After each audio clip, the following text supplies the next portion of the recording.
Hello friends, साइकोस्फीयर के YouTube channel पर आप सबका स्वागत है। हम हमारे अधिगम की क्लासेस कर रहे थे और आज हम पढ़ेंगे एडविन गुथ्री को। ठीक है, एडविन गुथ्री के बारे में थोड़ा बहुत जान लेते हैं। एडविन गुथ्री जो है, हालांकि इसके प्रयोग के माध्यम से हमें पता लग जाएगा कि ये व्यवहारवादी है कि संज्ञानवादी है। तो हम बता देते हैं ये व्यवहारवादी है। प्रयोग से भी पता लग जाएगा व्यवहारवादी क्या होता है। जो दूसरे के व्यवहार को देख कर सीखता है वो क्या कहलाता है, व्यवहारवादी। और जो दिमाग से सीखता है वो क्या कहलाता है, संज्ञानवादी। तो इसे उत्तर या परिवर्ती, यानी पहले व्यवहारवादी आ गए थे। शुरुआत में कौन आए थे, थॉर्नडाइक वगैरह। ये थोड़ा लेट आया था, लगभग 1940 के बाद में आया था, 1940 के बाद में। तो इनको प्रवृत्ति या उत्तर प्रवृत्ति व्यवहारवादी कहा जाता है। ठीक है, एडविन गुथ्री को। एडविन गुथ्री है, इनकी बुक्स का नाम देख लेते हैं, इन्होंने कौन कौन सी बुक्स लिखी है। तो इसकी पहली बुक का नाम है द साइकोलॉजी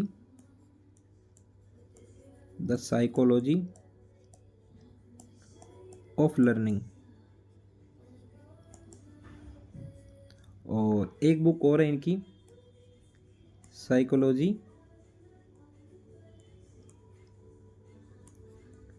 फर्स्ट कोर्स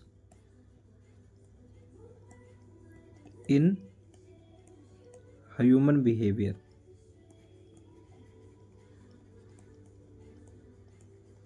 ठीक है, और मैक्सिमम व्यवहारवादी कहाँ से थे, यूएस से, अमेरिका से। तो ये कहाँ से हैं, यूएस से, अमेरिका से। ठीक है, ये तो इनकी बेसिक जानकारी होगी। द साइकोलॉजी ऑफ लर्निंग इनकी बुक का नाम है। ये 1940 के करीब आए थे, मतलब ये बाद में आए थे। तो उनको उत्तर या प्रवृत्ति व्यवहारवाद इनको इसलिए बोला जाता है, जैसे प्रयोग करेंगे तो हमें पता लग जाएगा। इन्होंने दो चीज़ों पर प्रयोग किए थे, एक तो खरगोश पर। किस पर प्रयोग किया था, इनका मुख्य प्रयोग है खरगोश के ऊपर। और एक प्रयोग किया था इन्होंने बिल्ली के ऊपर। किसके ऊपर, बिल्ली के ऊपर। तो किस किस पे इन्होंने प्रयोग किया, खरगोश और बिल्ली पर। ठीक है, बिल्ली पर और किसने प्रयोग किया था, हमारे थॉर्नडाइक भाई साहब ने भी बिल्ली पर प्रयोग किया था। और एक जना और आया था बिल्ली का प्रयोग करने वाला, हमारा क्लार्क सी हल, उसने भी बिल्ली के ऊपर प्रयोग किया था। तो इसने हमारे खरगोश और बिल्ली के ऊपर प्रयोग किए थे। तो ऐसे करते हैं, हम पहले प्रयोगों को देख लेते हैं। पहला प्रयोग किस पे किया था इसने, बिल्ली के ऊपर। ऐसे देख लेते हैं अपने 1946। किसकी बात कर रहे हैं हम, गुथ्री की। गुथ्री और उसका एक साथी था हार्टोन। क्या नाम उसका, हार्टोन। देखो गुथ्री कैसे याद रखेंगे, गुथ्री के साथ, गुथ्री मतलब पथरी। पथरी कहाँ पे थी, हार्ट में। वैसे तो किडनी में होती है, लेकिन हम हार्ट में सुन लेते हैं। और 46 से। ठीक है, किस पे प्रयोग किया था इन्होंने 1946 में, बिल्ली पर। बिल्ली पर प्रयोग किया था 1946 में। देखो पहले प्रयोग देख लेते हैं, प्रयोग क्या है। कोई बिल्ली है, जैसे मान लो ये बिल्ली है अपनी। इस बिल्ली के सामने ऐसे शीशे लगे हुए हैं। क्या लगा हुआ है, शीशा। ठीक है, और ये एक गेट लगा हुआ है कि भाई यहाँ से जाने का रास्ता है बाहर। तो बिल्ली क्या करती है, बिल्ली के पास देखो कोई उद्दीपक नहीं है, हमारे पास बिल्ली के सामने अभी कोई उद्दीपक नहीं है।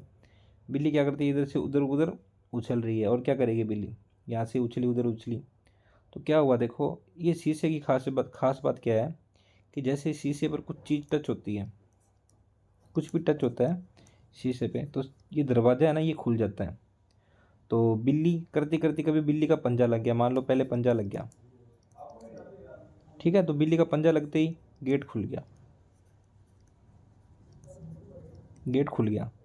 तो बिल्ली ने फर्स्ट टाइम में क्या सोचा कि भाई, बिल्ली को ये समझ में आया, बिल्ली ने ये सीखा कि ये पंजा लगने से गेट खुल जाता है। तो फर्स्ट उसने क्या सीखा कि पंजा लगने से बेल जो गेट है वो खुल जाता है।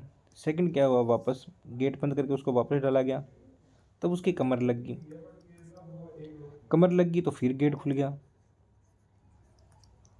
तब उसने क्या सीखा कि भाई मेरी पंजा तो पता नहीं, उसको कहा कि भाई पंजा तो मुझे ध्यान नहीं लगा, मुझे लगता है कमर से गेट खुला है। तो बिल्ली को लगा कि भाई कमर लगने से गेट खुल जाता है। फिर थर्ड टाइम मान लो पूँछ लगी उसकी, तो पूँछ से गेट खुल गया। तो बिल्ली ने इससे क्या सीखा, बिल्ली ने ये सोचा कि जो लास्ट में जो उसके साथ हुआ ना, उसको ऐसे लगा कि भाई पूंछ लगने से ही गेट खुलता है। जब कमर लगी तो उसको लगा कमर खुलने से गेट खुलता है, तो उसने सीखा कमर कमर से गेट खुलता है। पंजा भूल गई फिर वो। पंजे से खुला था तब उसने सोचा पंजे से गेट खुलता है। जब कमर से लगा तो पंजे को भूल गई कि पंजे से नहीं खुलता, कमर से गेट खुलता है। फिर पूंछ से खुला तो कमर को भूल गई कि कमर से नहीं खुलता, पूंछ से खुलता है। तो मतलब जो लास्ट में जो चीज़ वो सीख रही है, अंतिम जो उसके सामने रिजल्ट आया, लास्ट परिणाम, वो उसी को मान रही है कि भाई हाँ इसी से ही होता है। तो लास्ट परिणाम को ही उसने सीखना मान लिया, अधिगम मान लिया। क्या मान लिया? सीखना मान लिया। ठीक है। और इसे जो मनोवैज्ञानिक हमारे एडविन गुथरी, उन्होंने सीखा कि जो प्राणी होता है, ठीक है, वो एक ही प्रयास में सीखता है, एक ही प्रयास में सीखता है। देखो पंजे से खुला तब उसको लगा कि हाँ सिंगल सिंगल प्रयास यही किया मैंने, इसी से खुलता है, इसी को उसने सीखना मान लिया। कमर से लगा तब उसे लगा कि भाई हाँ सिंगल प्रयास मेरा कमर ही है, पंजा पंजा कुछ नहीं है। पूंछ आई तभी उसने सोचा कि नहीं सिंगल प्रयास से ही खुल रहा है, बाकी ये दो प्रयास किए थे वो फेल मान लिए उसने। तो प्राणी एक ही प्रयास में सीखता है, उसने ये बोला। क्योंकि बिल्ली भी तो ऐसे ही कर रही थी, बिल्ली तो अपने आप को ऐसे ही बोली कि हाँ पूंछ से ही खुलता है, जब कमरे से हुई तो कमरे से खुलता है, वो बाकी सब भूल गई। तो प्राणी एक ही प्रयास में सीखता है, और अंतिम जो परिणाम उसके सामने आया था, अंतिम परिणाम सामने आया था, अंतिम परिणाम को ही अधिगम माना जाता है, अधिगम माना जाता है। तो इससे क्या स्पष्ट हुआ? इससे ये स्पष्ट हुआ कि व्यक्ति जो है वो एक ही प्रयास में सीख सकता है, ठीक है, और अंतिम परिणाम को ही वो अधिगम मानता है, जैसे बिल्ली मान रही थी। ठीक है। तो इस आधार पे उसने क्या बोला, हमारे एडविन गुथरी भाई साहब ने, कि भाई जो सीखने के लिए उद्दीपक में समीपता होना जरूरी है। सीखने के लिए समीपता का मतलब देखो, अंतिम परिणाम को ही वो मान रही है लास्ट, तो लास्ट जो सीखना है उसका रिजल्ट, उसका कनेक्शन किसके साथ हुआ? अंतिम परिणाम के साथ। तो समीपता अंतिम के साथ होगी। तो उसने क्या बोला गुथरी ने, कि सीखने के लिए उद्दीपक से समीपता होना आवश्यक है, समीपता होना आवश्यक है। समझ में आ गई बात? और जो उसने अनुक्रिया की थी और अंतिम उसने उद्दीपक किसको माना, जैसे शीशा, और अंतिम प्रक्रिया की पूंछ लगाई, तो जो उद्दीपक एंड अनुक्रिया में समीपता होना ही सीखने का आधार है। ये बात उसने बोली, किसने? एडविन भाई साहब ने। सीखने का आधार है। इस प्रयोग से क्या क्या उसने बताया, कि प्राणी सिर्फ एक ही प्रयास में सीखता है और उसी परिणाम को लास्ट परिणाम मान लेता है कि भाई यही रिजल्ट है, और अंतिम जो परिणाम हमारे साथ घटित हुआ है वही सीखना है। ठीक है। यानी समीपता जो रिजल्ट है, उद्दीपक के साथ जो समीपता है उसकी लास्ट परिणाम के साथ उसकी होती है, और उसी से सीखना उसका माना जाता है। तो इस प्रयोग से ये समझ में आया। तो इस प्रयोग से, इस जो प्रयोग से एडविन गुथरी के जो प्रयोग हुआ उसका क्या क्या नाम पड़ा, तो हम देख लेते हैं।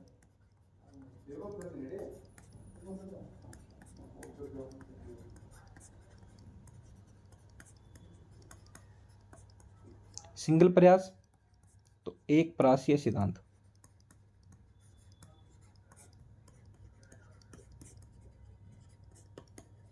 एक प्रासीय सिद्धांत क्या बोल सकते हैं इसको? सिंगल एफर्ट लर्निंग, एक प्रयास में सीखना सिद्धांत, एक प्रयास में सीखना सिद्धांत, लर्निंग थ्योरी।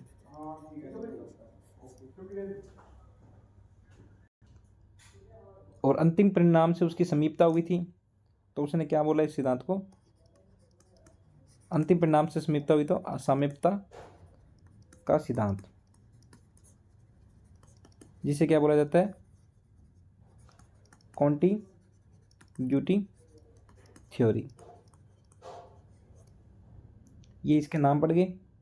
या इसको और क्या बोला जाता है? सामीप्य अनुबंध का सिद्धांत। इंग्लिश में ही लिखा है कॉन्टिग्यूटी, सामीप्य, जो अंतिम परिणाम उसके साथ समीपता के साथ क्या बन गया? अनुबंध बन गया। सामीप्य अनुबंध का सिद्धांत।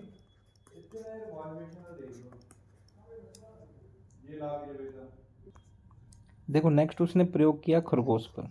किस पर प्रयोग किया? खरगोश पर।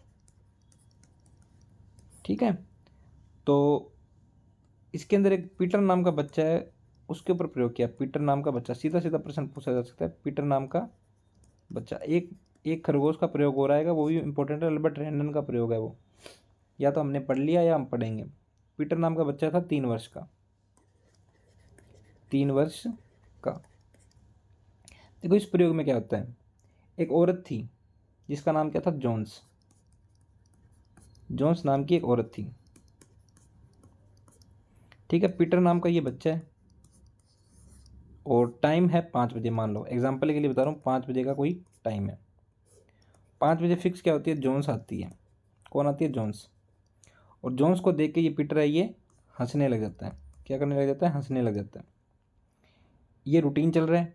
फिर क्या हुआ? 5 बजे जोन्स नहीं आई, लेकिन जोन्स के स्थान पे कोई खरगोश आ गया। क्या आ गया? कोई खरगोश आ गया। लेकिन उसी वक्त उसको हंसने का उसका टाइम था पीटर का, तो ऐसे समझ लो उस खरगोश को देखकर वो हंसना शुरू कर देता है। ठीक है, क्या कहना चाहता है कि भाई मान लो जो बच्चा है वो जैसे ही जोन्स को देखकर हंसता है ना, वैसे ही सेम टू सेम उसी वक्त उसी जगह पर खरगोश के साथ खरगोश को देखकर हंसना शुरू कर देता है। तो इसका मतलब क्या हुआ? इसका मतलब ये हुआ कि जो बच्चे की जो अनुक्रिया है, बच्चे की जो अनुक्रिया है वो उद्दीपक के चेंज होने से प्रतिस्थापित होगी। क्या होगी? प्रतिस्थापित। प्रतिस्थापित कैसे होगी? प्रतिस्थापित हो गई। प्रतिस्थापित होगी कैसे? प्रतिस्थापित होगी, पहले जोन्स को देखकर हंस रही थी, अब उसकी जगह पर प्लेसमेंट किसका हो गया? खरगोश का। तो इसमें क्या कह सकते हैं कि भाई जो अनुक्रिया है वो उद्दीपक के लिए प्रतिस्थापित हो गई। इसलिए इस सिद्धांत को क्या बोला जाता है? इस प्रयोग के माध्यम से इस सिद्धांत का एक नाम आ जाता है डिस्प्लेसमेंट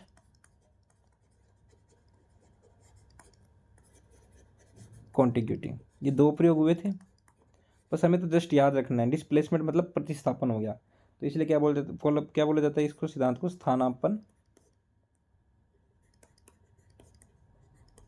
या प्रतिस्थापन का सिद्धांत। बस इतना सा याद रख लेना इसके बारे में। 2 चीज़ों में प्रयोग हुए, बिल्ली पर और खरगोश पर।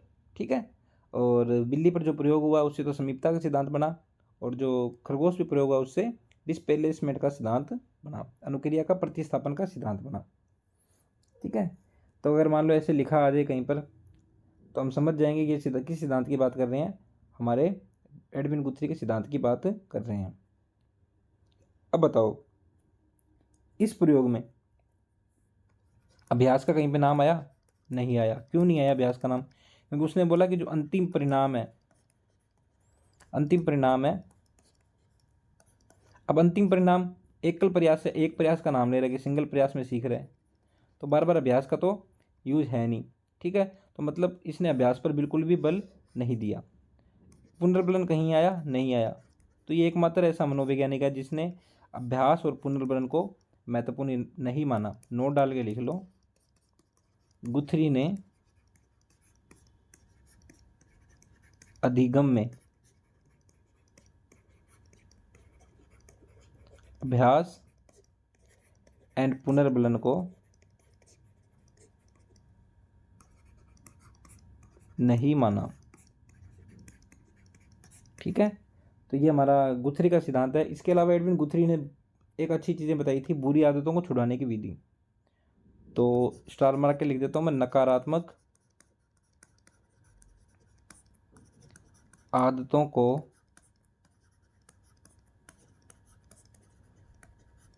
रोकने के लिए विधियां। गुथरी की, किसकी? एडविन गुथरी की। इसने विधियां बताई। पहली विधि हमारे सामने आती है सीमा या दहली विधि? कौन सी विधि, सीमा या दहली विधि? सीमा और दहली विधि का मतलब क्या है? इसको इंग्लिश में बोलते हैं थ्रेशहोल्ड मेथड।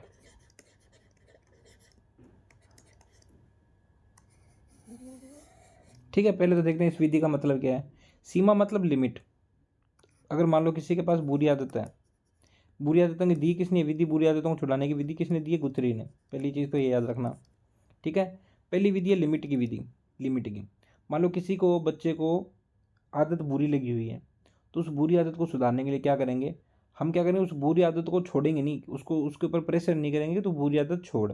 उसको हम क्या करेंगे, बेटे तू बुरी आदत कर लेकिन लिमिट में कर, कोई दिक्कत नहीं है। उसको क्या समझाएंगे कि लिमिट में कर। जैसे मान लो कोई बच्चा है, उसको टीवी देखने की बहुत बुरी आदत है, क्या है, टीवी देखने की बहुत बुरी आदत है। तो उस आदत को छुड़ाने के लिए हम क्या करेंगे, उसको बोलेंगे बेटा तू 3 घंटे टीवी देख ला कर। अब ना तो बच्चा उस आदत को, क्योंकि बच्चा तो छोड़ नहीं सकता, बच्चे को तो बुरी आदत लगी हुई है, तो वो क्या करेगा, उस अपने दिमाग को ऐसे बना लेगा मुझे 3 घंटे टीवी देखना है। 3 घंटे से धीरे धीरे 2 घंटे पे आ जाएगा, 2 घंटे से धीरे धीरे 1 घंटे पे आ जाएगा। तो लिमिट विधि का मतलब क्या, अगर किसी भी कार्य को एक निश्चित समय सीमा तक रोक दें तो वो आदत धीरे धीरे छूट सकती है। तो ये तुम्हारी सीमा या दहली विधि का मीनिंग है। दूसरी विधि हमारे सामने आती है थकान विधि। थकान विधि, फटीग्यू मेथड, किसने दी है, हमारे गुथरी भाई साहब ने। फटीग्यू मेथड। थकान विधि क्या कह रही है, थकान नाम से स्पष्ट है थकान, कि मान लो किसी को बुरी आदत लगी हुई है, बुरी लत लगी हुई है, उसमें तो लिमिट लगा रहे थे, अब क्या, नो लिमिट, नो लिमिट, हद से ज़्यादा करवाओ उससे, वही चीज़ हद से ज़्यादा करवाओ। बच्चे को ना भी नहीं करनी, हाँ भी नहीं करनी, बच्चे को ऐसे हाँ बननी है। भाई कोई बच्चा टीवी देख रहा है, अगर वो 5 घंटे देखता है ना,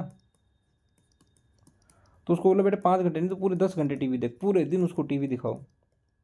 उसमें उसने एक एग्जाम्पल भी दिया कि एक बच्चा है, वो क्या करता था, एक माचिस की डब्बी होती थी, तो वो क्या करता, तिल्ली लेता और आग लगा देता, छोड़ देता, तिल्ली लेता आग लगा देता, तिल्ली लेता आग लगा देता। अब ये बुरी आदत थी क्योंकि चीज़ें जल जाती है, तो उसने क्या किया, एक बार एक कमरे में बंद कर दिया जहाँ पे आग लगने का कोई तरीका ही नहीं था, और माचिस की डिब्बियाँ दे दी बहुत सारी, माचिस की डिब्बियाँ बहुत सारी दे दी। कहता ले बेटे चला, कितनी मर्जी चला सकता है। तो वो पूरे दिन चलाते चलाते कम से कम ऐसे मान लो 100-200 माचिस की डब्बियाँ उसने जला दी। जलाते जलाते जलाते उसका मन भर गया, थक गया, वो मन भर गया। तो फिर उसका मन भर गया तो मतलब वो आदत धीरे धीरे छूटनी शुरू हो जाएगी। मतलब हद से ज़्यादा करवाते हैं तो भी आदतें छूट सकती है। इसका मीनिंग ये है कि जब किसी भी कार्य को या आदत को ज़रूरत से ज़्यादा करवाएं, तब तक जब तक वो उससे उसकी रुचि ना हट जाए, रुचि न हट जाए, तो धीरे धीरे वो आदत छूट जाती है। ये हमारी थकान विधि है। फिर एक विधि और आती है हमारी, क्या नाम है अपने, परस्पर परस्पर विरोधी उद्दीपक। विरोधी मतलब असंगत, असंगत भी बोल सकते हैं, विरोधी मतलब असंगत उद्दीपक की विधि।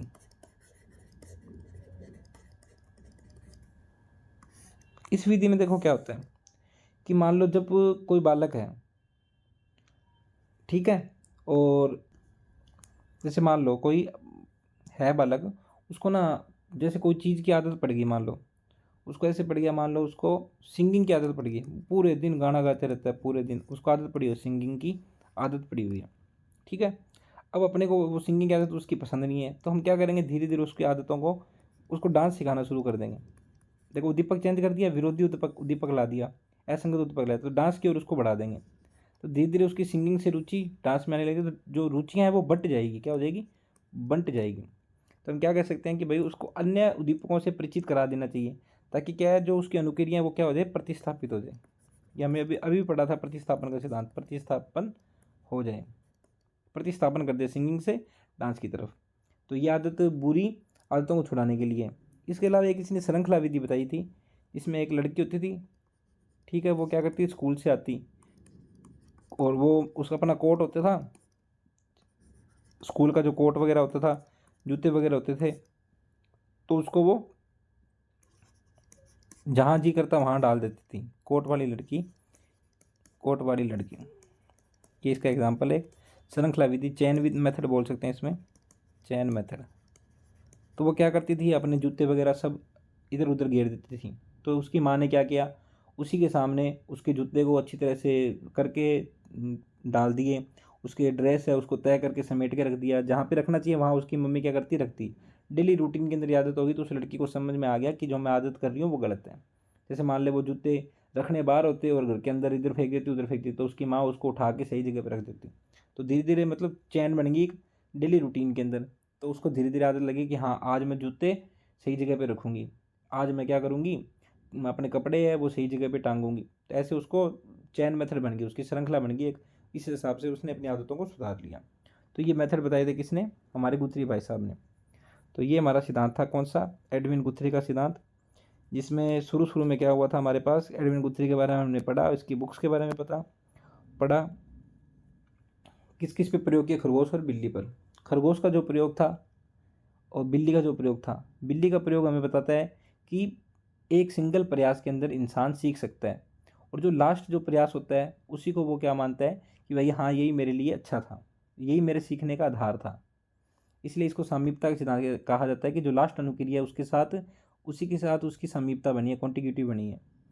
ठीक है, जो उसने लास्ट अनुक्रिया की है और उसी को सीखना माना है। और डिस्प्लेसमेंट हमने सीख लिया, कौन सी, खरगोश के माध्यम से। खरगोश जॉन्स को देख के हंसता था, फिर पीटर जो था वो जॉन्स को देख के हंसता था, फिर उसको देख के हंसने लग गया। और बुरी आदतों में भी हमने पढ़ा डिस्प्लेसमेंट, कि भाई मान लो अगर सिंगिंग ज़्यादा करता है तो उसको डांस की तरफ बढ़ा दो। तो ये हमारा एडविन गुथरी का छोटा सा प्रयोग था।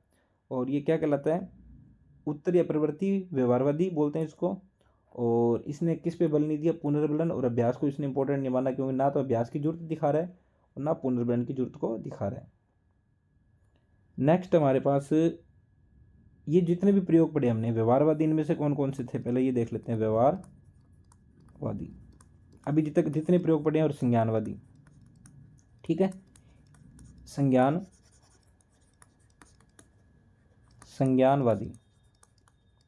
अब संज्ञानवादी में भी एक संज्ञान आएंगे और नहीं आएंगे, उनको आधुनिक संज्ञानवादी बोला जाएगा। क्या बोला जाएगा, आधुनिक संज्ञानवादी। और बीच में एक समाज का भी जुड़ेगा तो उनको सामाजिक संज्ञानवादी, जिन समाज भी जरूरी होगा और ज्ञान भी जरूरी होगा तो उन्हें सामाजिक संज्ञानवादी बोला जाएगा। जैसे जैसे आगे आएंगे हम समझ लेंगे। व्यवहारवादी में हमने अभी देखो कौन कौन सा पढ़ा था, पहले थॉर्नडाइक पढ़ा था। थॉर्नडाइक दिमाग से बिल्ली सीख रही थी या व्यवहार से, व्यवहार से। तो थॉर्नडाइक की बिल्ली, तो पहला प्रयोग थॉर्नडाइक है वो कौन है, व्यवहारवादी है। दूसरा हमने गेस्टाल्टवाद पढ़ा था। गेस्टाल्टवाद में उसका जो वो था, क्या नाम है अपना, बंदर था, वो कहाँ से सीख रहा था, दिमाग से सीख रहा था, वो क्या था, तो वो क्या प्रयोग का नाम तुम्हारा क्या था, गेस्टाल्टवाद। तो वो जो तीनों में मनोवैज्ञानिक आएंगे वो किस में आएंगे, संज्ञानवादी में। फिर हमने क्या पढ़ा, स्किनर भी जो चूहे के ऊपर प्रयोग किया था, तो वो भी व्यवहारवादी में। पावलोव, कुत्ते के ऊपर प्रयोग, कुत्ते ने देख देख के सीखा, अनुबंध बना के, तो वो भी व्यवहार से अपने सीख रहा था, व्यवहारवादी वो हो गया। और कौन कौन सा पढ़ा था हमने, एक CL हल पढ़ा था, और आज हमने पढ़ा गुथरी, वो भी किस में आएगा, व्यवहारवाद में। लेकिन कौन सा, उत्तर यानी बाद वाला, या प्रवृत्ति व्यवहारवादी। जैसे जैसे आगे आएंगे वैसे वैसे हम समझ लेंगे। तो आज नेक्स्ट जो हमारा होगा वो होगा बांडुरा। कौन सा होगा, बांडुरा।